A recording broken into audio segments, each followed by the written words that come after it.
आज आम्ही सर्व कुटुंबीय बरेच वर्षांनी एकत्र आलोय आणि ते हापूस या ॲग्रो टुरिझम मध्ये आलेलो आहोत आणि त्यांच्या माध्यमातून आम्ही आज हातीच्या खाणीमध्ये बोटिंग केलंय आणि आम्हाला बोटिंग करणार हे पावसकर यांनी खूप सुंदर आम्हाला फिरवून आणलं.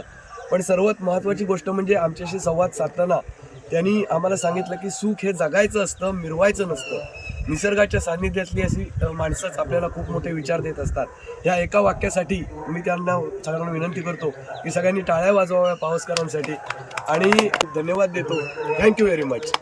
आमचं नवीन वर्ष तुम्ही खूप सुंदर सुरुवात केलेली आहे. बघितलं म्हणजे सांगायचं होतं असं की हे लोकांकडनं मात पण शिकू भेटतं. आता झाला कसा होडीत आम्ही दंगामस्ती केला आणि ह्यानी दंगामस्ती अशी काय काही ना की तरुण असतील. तुम्ही काहीतरी एक वाक्य बोलला जरा सगळ्यात वाक्य बोलला ना तर आम्ही म्हातारी झाला.